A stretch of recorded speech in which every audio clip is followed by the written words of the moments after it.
All right, well, good afternoon, everyone. I hope you're having a good day today. Just to kind of go over some brief things. First, today is the review for the exam. The exam will be open starting at noon tomorrow. The reason that's the case is because it's going to be on Friday for the exam. So you have all day Friday. You can take it at midnight on Friday.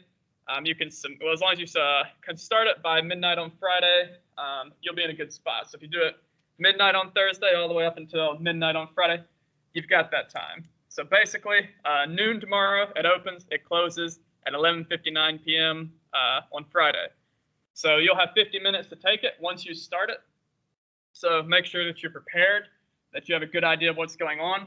You should have enough time to look up some of the questions. You know, if you need to review the book or something in the middle of the test, that's perfectly fine to do. However, you will not have time to look up every single question. Unless you're very quick at looking things up. That's certainly a possibility. You should have plenty of time to complete the test as long as you know the material pretty well. Speaking of knowing the material pretty well, I made an Excel spreadsheet. You should find it inside of Unit 2 on Canvas. I just posted it about 30 minutes ago. That's what we're going to be going over today. So any questions about anything that we've done in class in Unit 1, certainly make sure that you ask them. So today I do actually have the dual monitor configured so I can see the chat and I can also see my other screen. So if you drop anything in the chat, if you're watching that way, I'll certainly see it. If you're in class, I'll hopefully see you. I'm not sure how I could not, but you know, just let me know. You can also unmute your mic and speak if you want to ask a question. You've got basically however you want to ask, you can. So any of these terms on here, I'm not saying they will be on the exam, but they certainly have a very high probability of occurring on the exam. So, you know, any of these terms, I would say it's at least a probably 80% chance that they'll be on the exam in some way, shape, or form. So that said, any questions?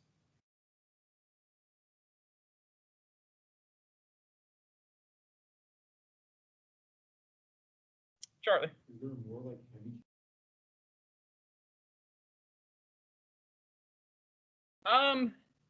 I would probably say it's likely to emphasize more from Chapter 7 than Chapters 1 and 2.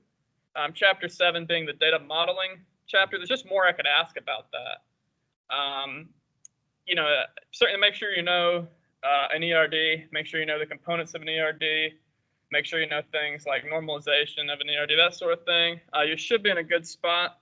You know, in fact, I would probably say that at least 50% of the terms on this list are from Chapter 7. All right, what other question? Jarek.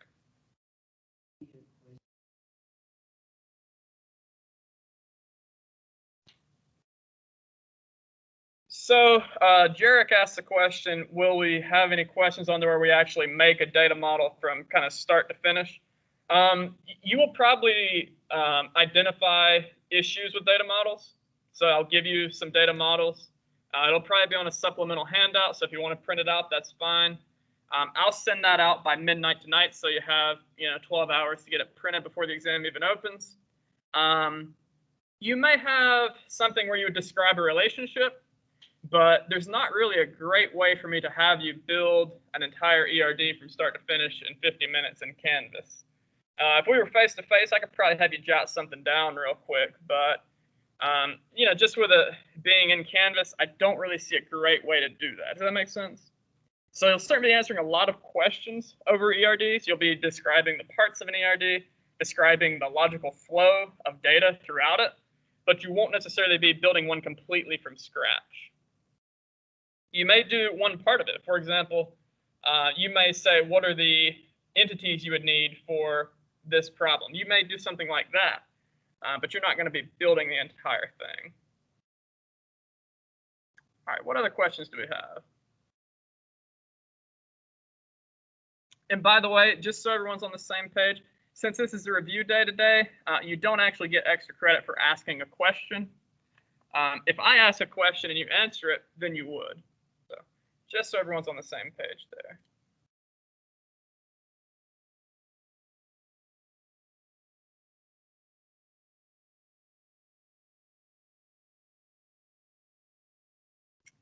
So there are 50 terms.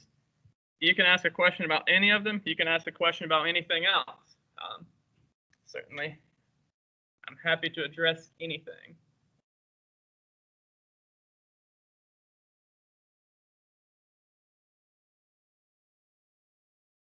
Okay, so Max will ask, what is RBV? RBV is resource-based view. It's popularized by Barney's 1991 paper, and the primary reason it's on here is to give us a definition of value. You know, what is value from an organizational perspective? Well, there's 4 main components of value according to resource-based view, and those are that it has inherent value, meaning that people are willing to pay some amount of capital or exchange something for it. The second being that it is rare. It's not just everywhere. For something to be truly valuable, it has to be somewhat rare. Then it has to be impossible or very difficult to imitate. You know, if something is rare, but you can still go out and make forgeries of it, that kind of defeats a lot of the purpose there. And then the last is that it's operationalizable by the organization. So if we can't use it in some way, then it's not going to provide us with value because we can't get anything from it. You could even make an argument that something is operationalizable if you can sell it. If no one is willing to buy it and you can't do anything with it, it's not valuable according to RBV. It's a great question, Maxwell. What other questions do we have?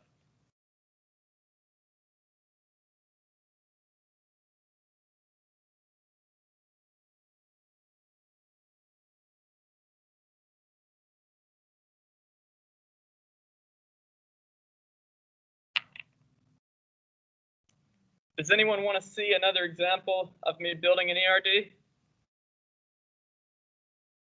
All right, got some interest in that. I'll certainly oblige. All right, so first I'm just gonna set the orientation of landscape and zoom in just a little bit here. All right, now last class I believe we did an ERD with an employee and, you know, kind of the relationship between the employee and the firm. And I believe we also did the bank. Did we do a bank example in here last class? Student? Okay, yeah, it was student, that's right. So today let's do an example of a bank. So right off the bat, we can go ahead and think of some of the entities we're likely to see. If we're a bank, we're going to have customers, are we not? We'll certainly have customer. So we're going to grab another entity for account. Banks certainly have lots of accounts. So we're just going to call it ACCT. Whoops, didn't mean to slide that far over.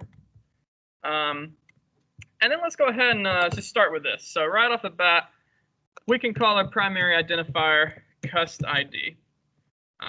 We'll just get cust f name, cust l name, and these are just the attributes you want to have about our customer.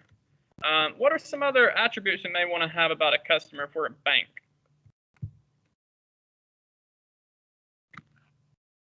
All right, certainly it's important for a bank to have the social security number. Give me 1 second. Get some more attributes in here. So Ben, you said the address, certainly. Ben Jackson, right? All right, so we got some people in the chat saying account number. We wouldn't necessarily put that as an attribute within customer. The reason for that is that if we have the account number as an attribute, it means that each customer can only have one account. And that's not likely going to be the case. Likely a customer will have one or more accounts. So you may have a checking account, you may have a saving account, you may have some sort of mortgage account, credit card account, lots of different types of accounts. It's not uncommon for someone to have more than one. So certainly you would not want to have that in there as an attribute inside the customer table. So date of birth. And like I said, just for time's sake today, I'm just going to go ahead and put in address as a single attribute. Just know that you wouldn't actually necessarily do it this way. You would probably break it down by each specific component of it. So let's go over to a good friend account. And Ethan says we should use account number. I tend to agree as the primary attribute here. So just just call an account now. What information do we need about an account? We've got its account number. Do we need the type of account? Yes, we do. That could be something like a checking account, savings account. I just went through them all, so certainly. Then in addition to that, there's a really important piece of information we need, and that is starting balance. So the reason we need starting balance and not balances is that the balance will change. So I forgot to put starting balance. So as we go, the starting balance is going to stay constant, and we're going to have transactions associated with it. So let's go ahead and make an entity for transaction.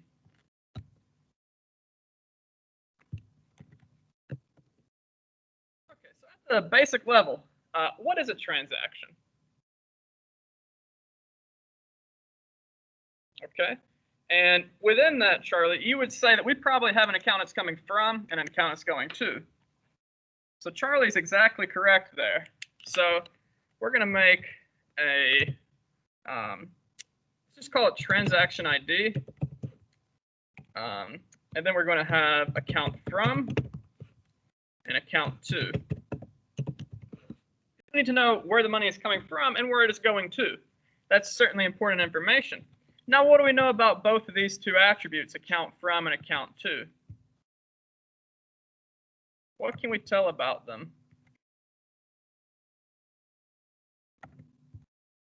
If I can ever click in there. So they're foreign keys. And the reason they're foreign keys is because they both reference the account number. So I'm just going to go ahead and mark both of these as foreign keys, if I can.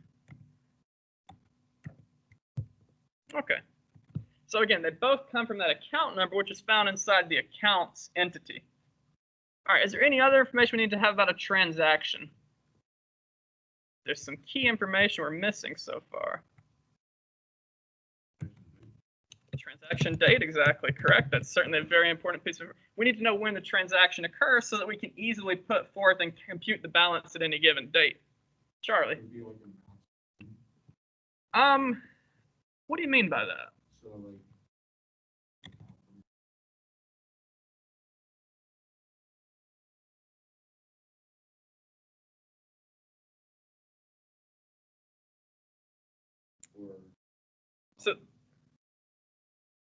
So that would probably go more with the account because, you know, someone may have, you know, $100,000. They may want to withdraw $5,000 at a time.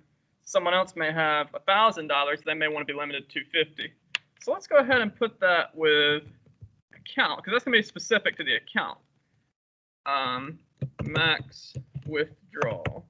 Let's call it WTD. Mainly because I don't feel like spelling out withdrawal.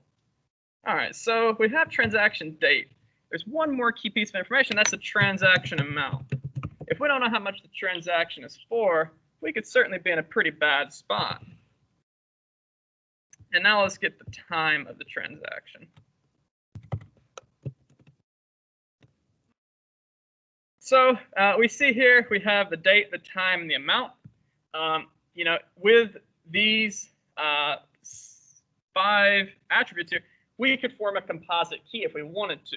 But we're going to keep it nice and simple for ourselves and just use the trans ID to uniquely identify each instance of the transaction entity. All right, so let's go ahead and put in some relationships here. So, and I'm going to actually move these a little bit closer together just so we can zoom in a little bit more. All right, because I want to be able to see all 3 of these entities at once. As best we can, at least. All right. So let's first put a good relationship between customer and account. So I'm just going to go ahead and put this in right here.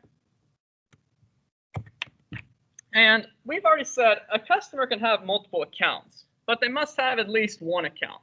So that's going to be a one-to-many relationship.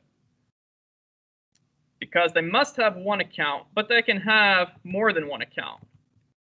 And then an account, how many customers are going to have the same account?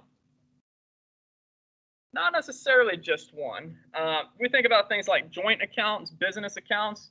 It's very possible that a customer could have access to an account that someone else has access to. So let's go ahead and make that a one-to-many.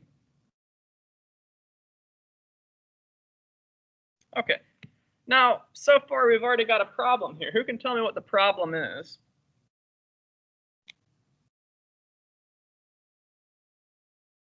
So a customer can have many accounts, and an account can be held by many customers. What's the problem there?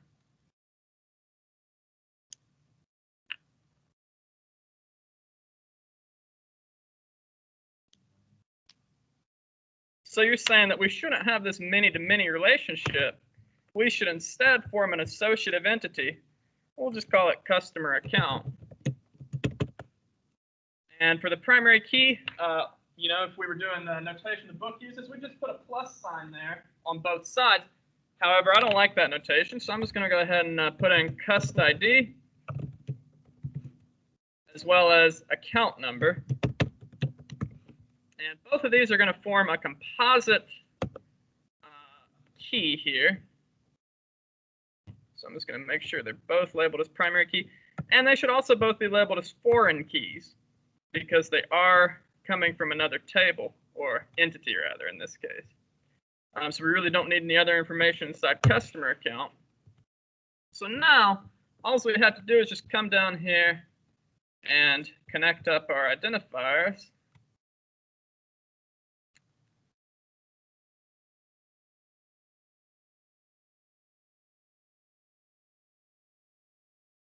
I tell you what, this software does not like to cooperate sometimes with the relationships. But we'll make the best of it. All right, so it's not the. Going to move this whole entity over just a little bit. There we go. Okay, so we've established that a customer can hold multiple accounts, but a customer account is going to belong to one and only one customer because it has that customer ID as its primary key. So let's go ahead and set that. So that's going to be one and only one from customer account to customer, but a customer can have one or more customer accounts. Okay, does everyone understand why that is? Okay, and the same thing is true. So a customer account has an account number, so it's going to belong to one and only one account. And an account can have one or more customers associated with it. So the other side there is going to be a one or more. So that's all we have to do for an associative entity. So the minis will always be on the side of the associative entity, and the one-to-ones will always be on the side of whatever you're associating. All right, so now we have customer account. That's all good. We don't have a relationship between the account and transaction. That's a very important thing for us to do. So let's go ahead and set that up. So we're just going to keep this nice and simple here. A transaction belongs to, we're going to say one and only one account, even though it could belong to one or more. And the reason we're keeping it simple, it's a business rule. So it can be defined however the business says it will be defined. And then account, of course, will have one or more transactions.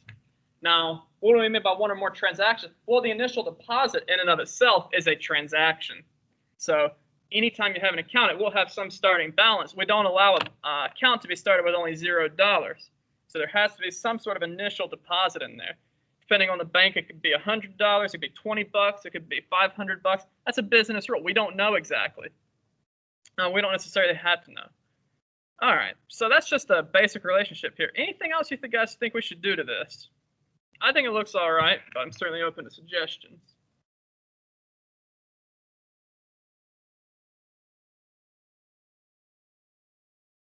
So any questions about this?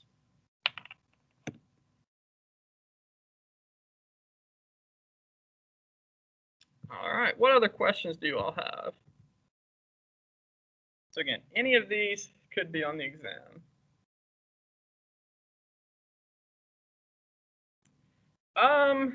Probably around 20. I haven't made it yet. I would say 15 to 25 is a good amount to kind of plan for. Some of them will be multiple choice, some of them will be short answer. So, you know, some of them will probably be taking 30 seconds to a minute to answer. Others will probably take maybe as much as 5 minutes to answer. So, and the short answer, I mean, it could be up to a paragraph. Most of the short answers is going to be like a quick little list, but it really depends upon the question. Any other questions?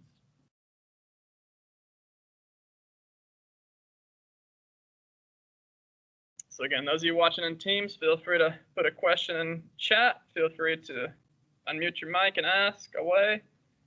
If you're watching live in person, feel free to do the same. Well, I guess just raise your hand and I'll call on you.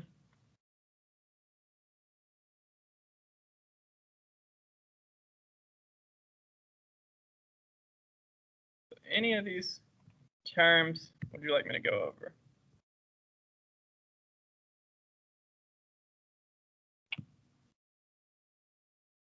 Jarek.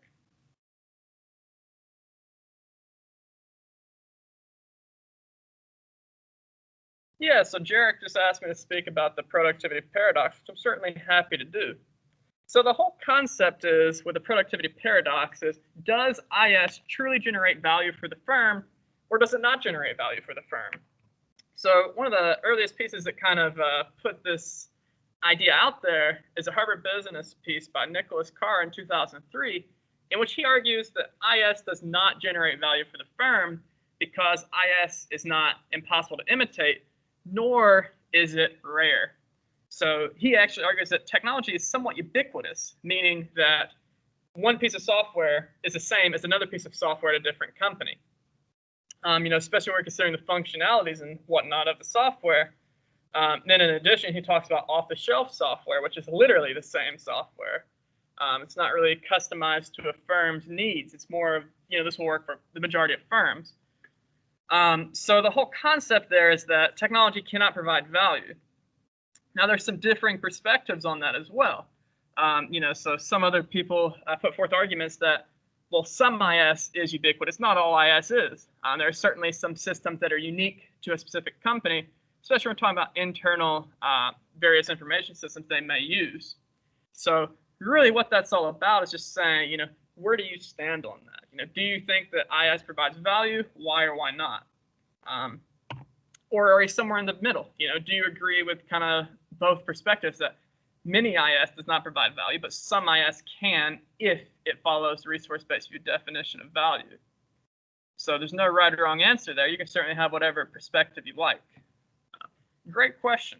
Let's see. I think we got one in chat. Robert asked me to go over modality and cardinality again. Certainly happy to do that. So let me just pull up my file. I think I have it. Give me just 1 second, guys. Sorry about this.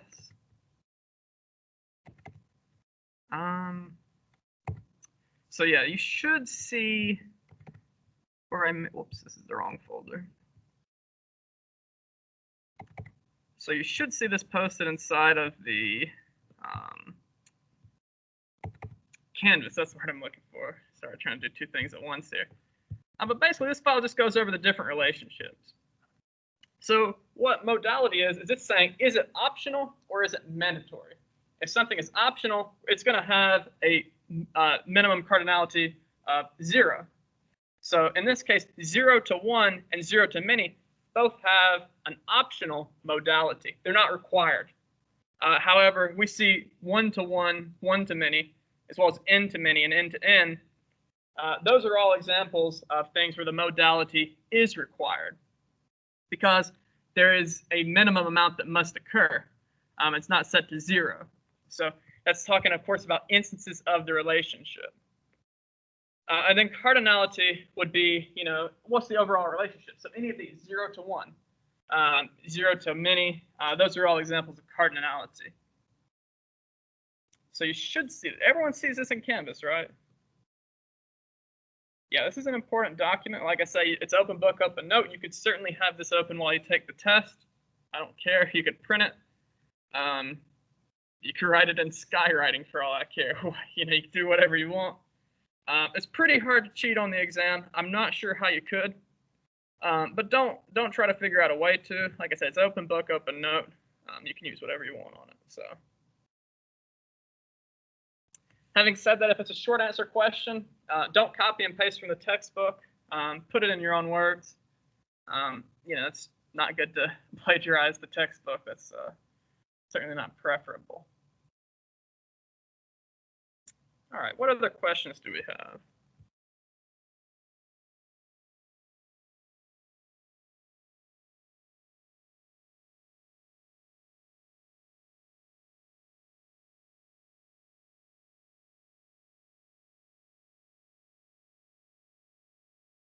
Anyone have any questions at all?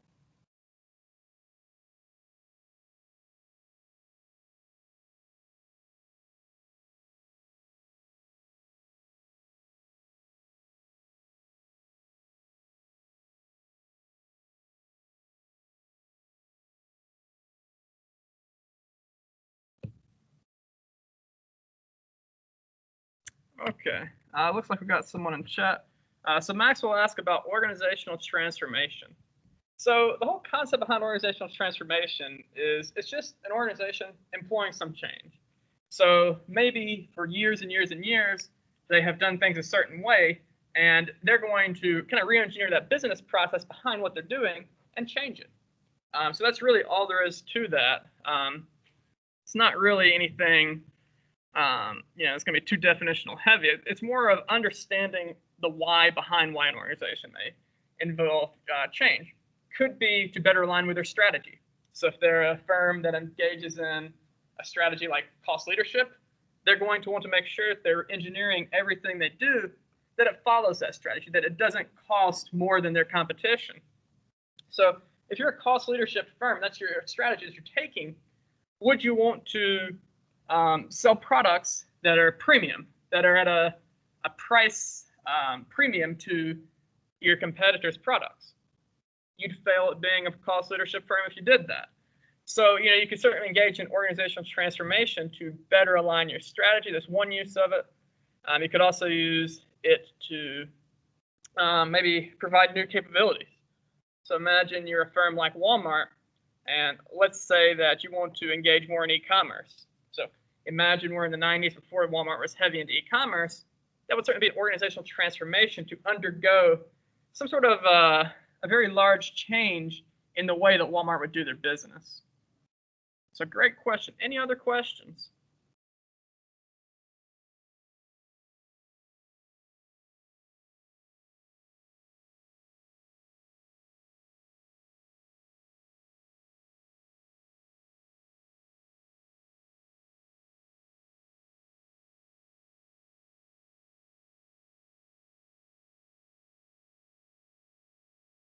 So again, just as a reminder, any of these terms, you're certainly likely to see. Not saying it's a 100% chance, but probably larger than 0% chance.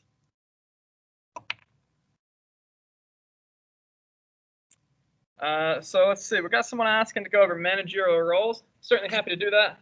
So managers, of course, do a lot of different things in an organization.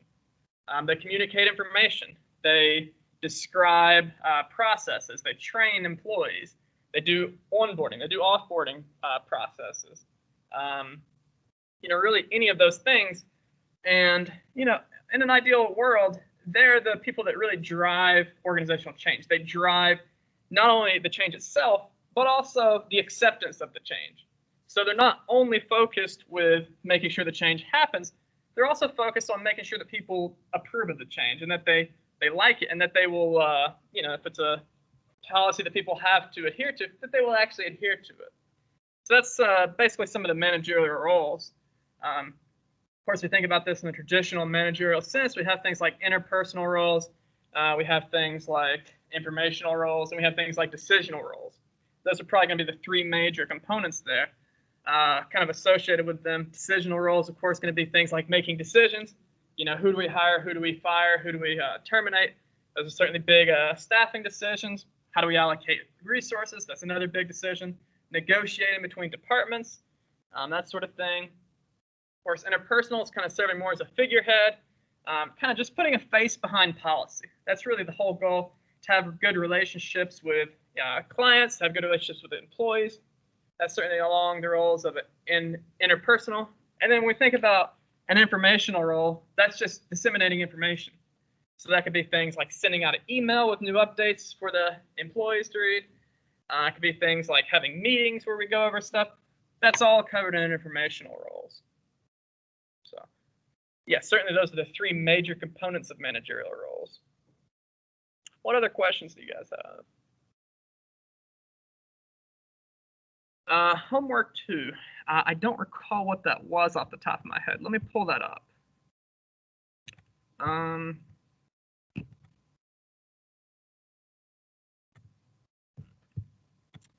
All right.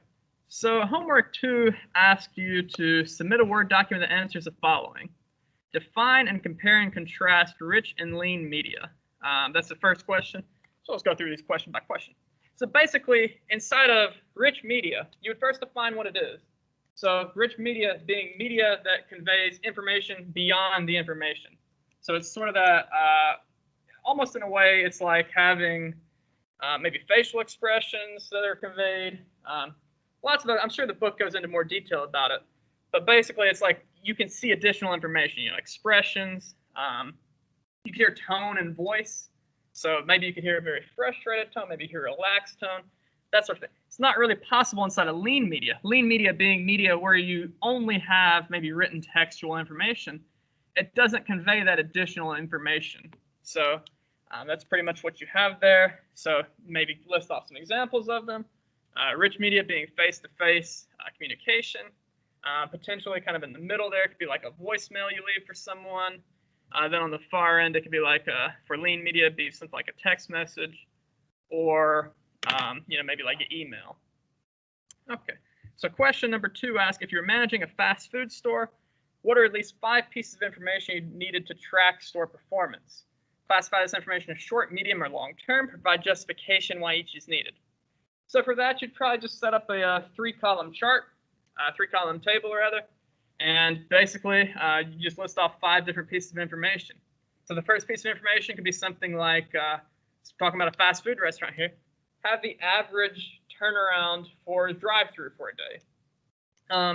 That's going to be pretty short term because it varies by day. So that's an important piece of information because it can identify issues in the drive-through time.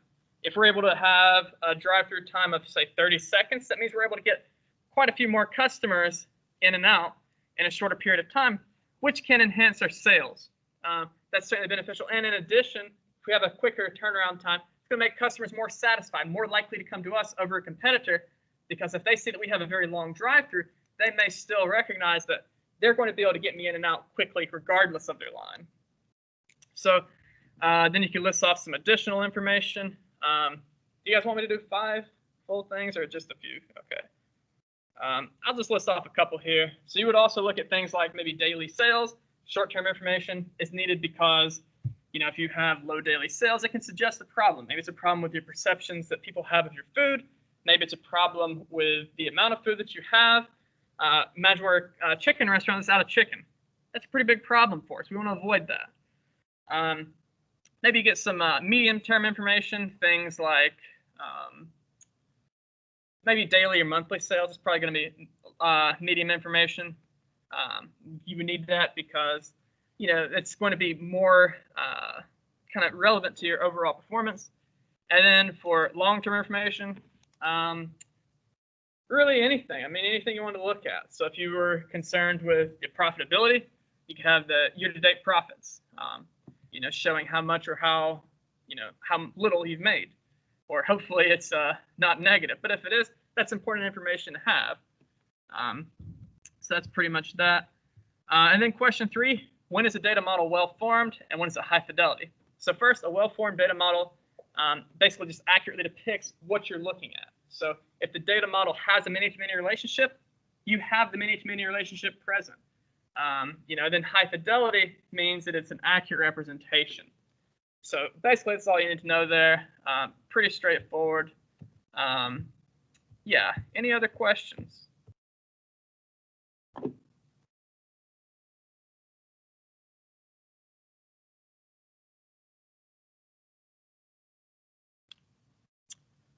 So an aggregate entity, that's just an entity that is comprised of several different components. The bookie is the example of address, where address would be an entity, and basically what you would have is you would have like a street number, you would have maybe road name, you would have city, state, zip. All that information kind of forms one entity. So some other examples.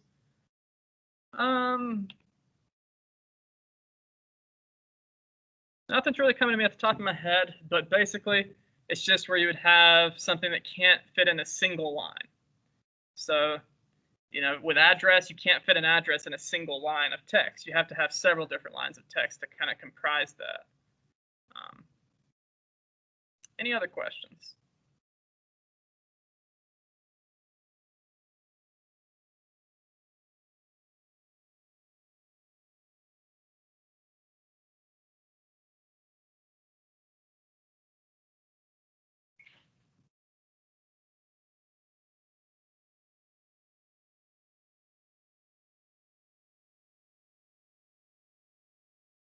All right, last call for questions.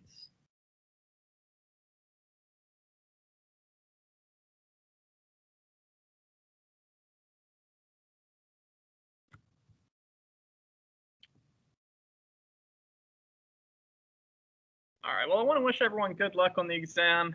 Like I say, you will have 50 minutes to complete it. Make sure that you, do whatever you need to before that 50 minutes starts, whatever that may be. Certainly make sure you have all your materials together that you could want to use on the exam, anything like that. Certainly good to do. Apart from that, I wish you all good luck, and I will see you all, is it next Wednesday? Because I think Monday's Labor Day. That's right, isn't it? So anyway, we'll see you all next Wednesday. Hope you have a great Labor Day weekend.